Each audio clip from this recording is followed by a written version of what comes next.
खिलाड़ी।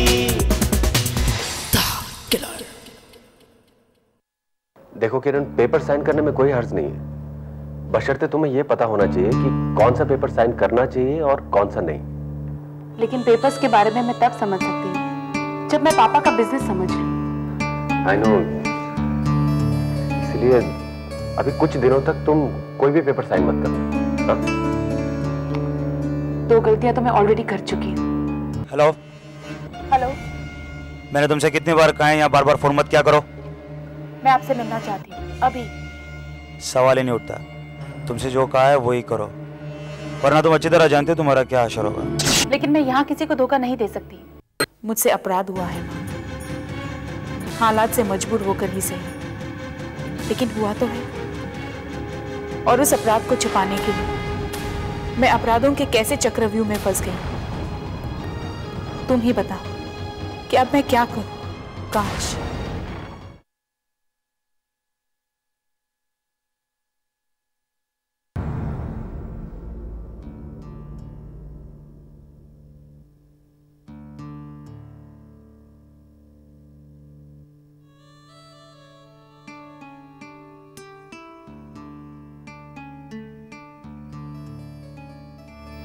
देख लिया सुमन बेटी, अच्छी तरह से देख लो। तेरा मामा तेरे लिए कितना अच्छा रिश्ता ढूंढ कर लाया है। पैसे वाला घराना है, वहां तेरी कोई भी इच्छा अधूरी नहीं रहेगी। आपने मेरे लिए कभी कोई कमी नहीं रखी है। आपने जो भी सोचा होगा अच्छा ही सोचा होगा। तो इस रिश्ते के लिए मैं हाँ समझूं? मेरे हाँ करने से क्या होगा? हाँ तो उन्हें करनी चाहिए। पता नहीं मैं उनको पसंद आऊंगी भी या नहीं। कोई अंधा ही होगा जो मेरी इतनी अच्छी भांजी के लिए ना करेगा। आओ, मैं तुम्हें उनसे मिलवाता हूं।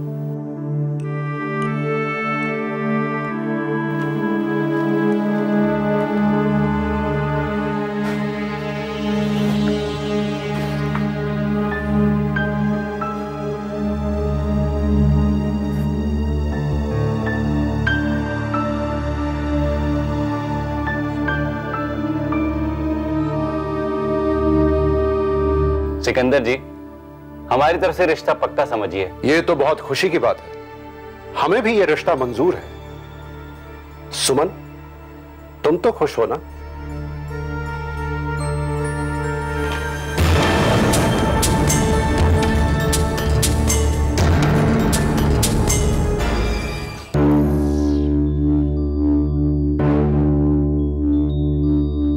कितनी खुश रहती थी मैं उन दिनों। पहले हमेशा परेशान रहती थी कि क्या सारी उम्र नशे की लत के मारे मामा जी उन्हीं के घर में गुजर जाएगी। पर अब मैं उनकी पिछली सारी ज़्यादतियां माफ कर चुकी थी। आखिर वही तो मेरे लिए बबलू जैसा रिश्ता ढूंढ कर लाए थे। मैं दिन रात अपनी शादी के ख्यालों में खोई रहती थी। एक दिन शादी भी हो गई। उस रात मैं अपने कमरे में बैठी थी जहां से अभी बबलू मेरे पति को आना था।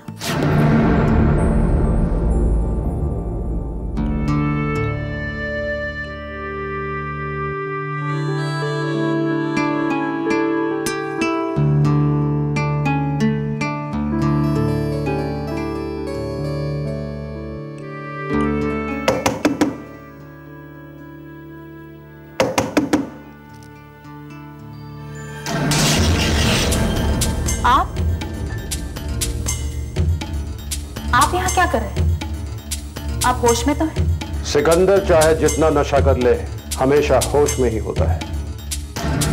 मुझे इस रात का बरसों से इंतजार था। अब ऐन वक्त पर मेरा मूड खराब मत करो मेरी जान। बबलू कहाँ है? बबलू? किसे ढूंढ रही हो तुम? अपने पतिदेव को?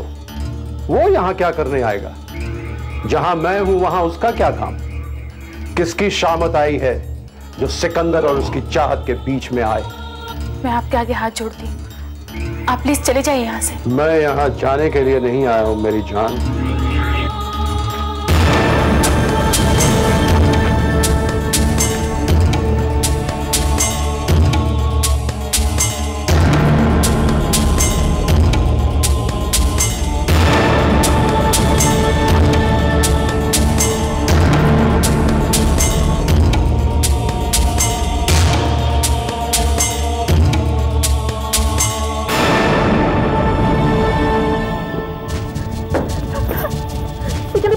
मुझे। क्यों छोड़ो? मैं तुम्हारे आगे हाथ जोड़ती हूँ, प्लीज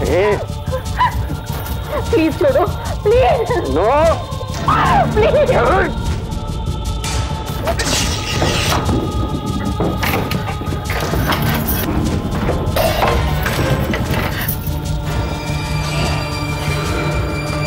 Hey, आप यहाँ हैं, वहाँ वो तू कमरे से बाहर क्या कर रही है?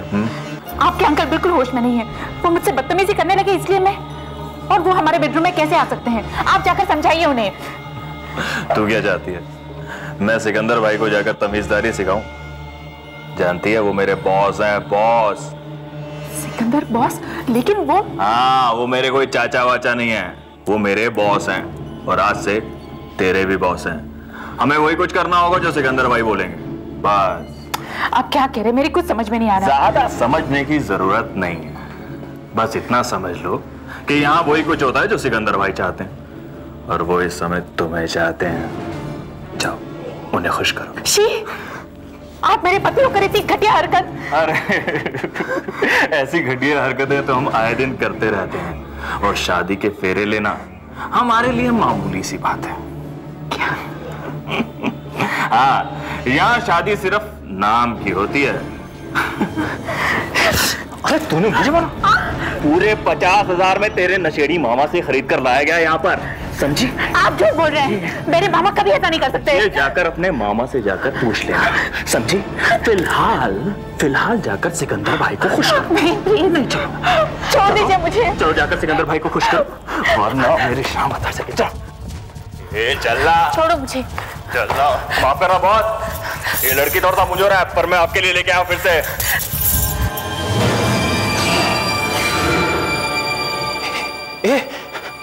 ये क्या? सिकंदर भाई को मारा तुमने?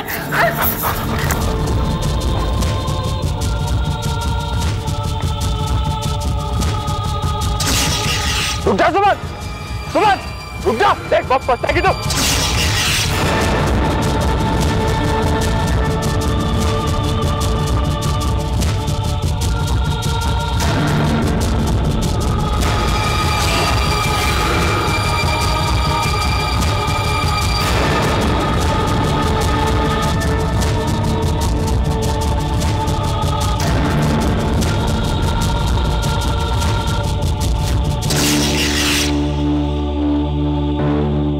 उस रात का एक एक पल मानो एक एक लंबी सदियों की तरह बीता, और फिर सुबह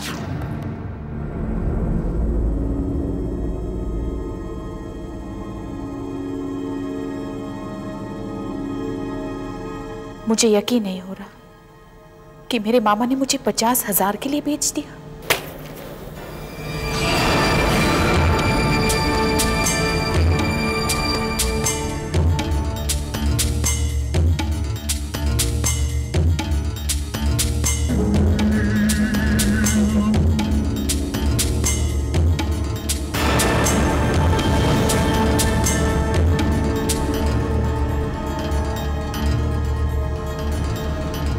अच्छी कहानी है आपकी, और अखबार वालों ने बहुत अच्छा कवरेज भी दिया है।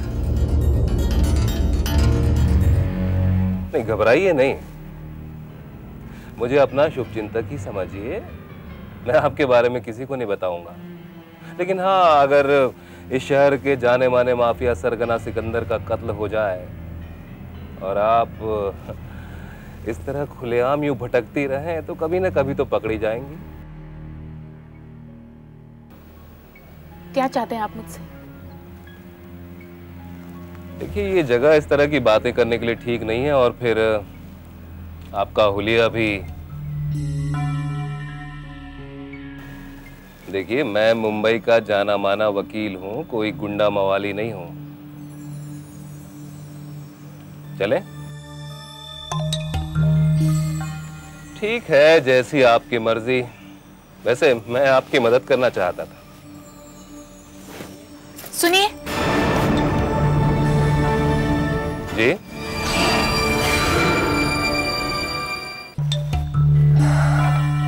अरे सुमन जी, आप तो कुछ ले ही नहीं रही हैं। लीजिए ना, कुछ खाइए प्लीज। नहीं, बस मन नहीं है। हाँ, मैं आपके मन की हालत को समझ सकता हूँ। मैं ये तो नहीं जानता कि ऐसी कौन सी मजबूरियां थी जिसके चलते आपको वो करना पड़ा जिसके अंजाम से आप भागती फिर रही हैं। हाँ, लेकिन मैं इतना जरूर जानता हूं कि आपने जो कुछ भी किया है उसका अंजाम सिर्फ एक ही है, वो है मौत। हाँ, अब वो चाहे फांसी के तख्ते के रूप में हो या फिर सिकंदर के आदमियों की गन से निकली गोली के रूप में हो। घबराइए नहीं, किसी इनाम की लालच में मेरा आपको किसी के हवाले करने का इरादा बिल्कुल नहीं है, क्योंकि मेरे मन में आपके जरिए एक ऐसा खजाना पाने की योजना है जिसके सामने सिकंदर के आदमियों का इनाम और पुलिस का इनाम कोई मायने नहीं रखता। मैं जा रही हूँ। एक मिनट, बगैर मेरी योजना सुने ही जाना चाहती हूँ? दरअसल अखबार में जब मैंने आपका किस्सा पढ़ा था उसी वक्त मुझे लगा था कि मेरी योजना को अंजाम देने के लिए तुम बिल्कुल सही लड़की हो। मैं सही हूँ मतलब ये कि मुझे एक ऐसी लड़की की जरूरत थी जो इंटेलिजेंट हो, बहादुर हो और सबसे बड़ी बात तो ये कि इतनी मजबूर हो कि मेरा साथ देना उसकी खुशकिस्मती बन जाए। वो कैसे?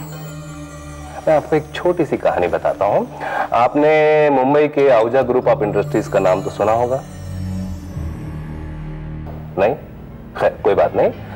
आहूजा ग्रुप ऑफ इंडस्ट्रीज के मालिक हैं अविनाश आहूजा और मैं उनका वकील हूं। और अभी अभी उन्होंने अपनी एक नई वसीयत तैयार की है जिसमें उन्होंने अपनी आधी प्रॉपर्टी एक ऐसी लड़की के नाम से की है जो उनकी मौजूदा पत्नी की औलाद नहीं है। वो लड़की एक दूसरी औरत की औलाद है। समझ गई ना आप? दूसरी औरत। इस सिचुएशन में मैं कहां फिट हो रही हूं? तुम्हारे हिसाब से बिल्कुल फिट नहीं हो, लेकिन मेरे हिसाब से 100% फिट हो। देखिए, उस दूसरी औरत की औलाद की वजह से आहूजा साहब अपने आप को गुनहगार मानते हैं, इसलिए उन्होंने अपनी आधी प्रॉपर्टी उस लड़की के नाम से की है जो कि उनके घर वालों को बिल्कुल मंजूर नहीं है। लेकिन आहूजा साहब एक ऐसे आदमी हैं, उन्होंने अपने घर वालों की परवाह किए बगैर उस लड़की को लेने जाने का फैसला किया है और वो जा चुके हैं।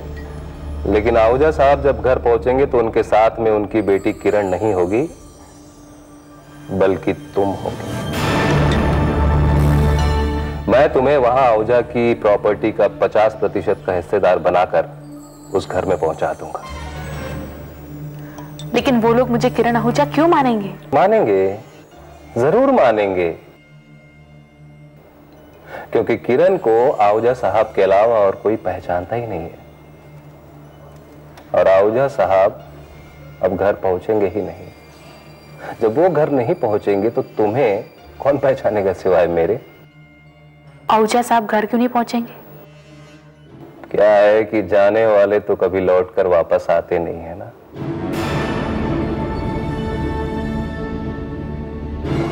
मेरा मतलब है कि खैर छोड़ो, तुम्हें इन बातों से कोई मतलब नहीं है। तुम सिर्फ इतना जान लो कि तुम मेरे जरिए वहां पर उनकी प्रॉपर्टी का 50% हासिल करोगी। उसके बाद तुम आधा मुझे दोगी और आधा लेकर तुम जहां दिल करे वहां जा सकती हो। अगर तुम चाहो तो मैं तुम्हें इस देश से सही सलामत बाहर भी पहुंचा सकता हूं। सोच लो सुमन, अगर तुमने मेरा साथ दिया तो इतना बड़ा अपराध करने के बाद भी तुम अमीरी की और सुरक्षित जिंदगी जी सकती हो। वरना मुझे तुमसे कोई हमदर्दी नहीं है। जरा सोचो, अगर मैं तुम्हें सिकंदर के आदमियों से और पुलिस से बचा सकता हूं तो खुद ले जाकर उनके हवाले भी कर सकता हूं। ठीक है, क्या करना होगा मुझे? गुड, मुझे मालूम था तुम बहुत समझदार लड़की हो। बाकी चीजें मैं तुम्हें बाद में बताऊंगा, लेकिन फिलहाल जो मैंने पेपर्स तैयार किए हैं उन पर 2-4 जगह तुम्हारी फोटो चिपकानी है और कुछ एक जगह तुम्हारी सिग्नेचर चाहिए। एक अपराध हालात ने करवाया मुझसे और दूसरा हालात की मजबूरी ने। पर बस बहुत हो गया। अब किसी मजबूरी को मेरी कमजोरी मत बनने देना मां। मैंने तय कर लिया है कि अब मुझे क्या करना है।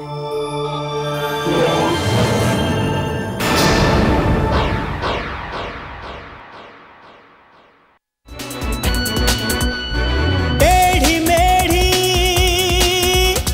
राह पे चलता ही जाए जो, लेके जा हथेली पे बढ़ता ही जाए जो, मुश्किलों को पीछे छोड़ दे, रुख हवाओं का मोड़ दे, मुश्किलों को पीछे छोड़ दे, रुख हवाओं का मोड़ दे, अपने नाम जो कर जाए हर बाजी, वही है खिलाड़ी, वही है खिलाड़ी, खिलाड़ी खिलाड़ी खिलाड़ी खिलाड़ी खिलाड़ी खिलाड़ी खिलाड़ी खिलाड़ी खिलाड़ी खिलाड़ी खिलाड़ी खिलाड़ी खिलाड़ी खिलाड़ी।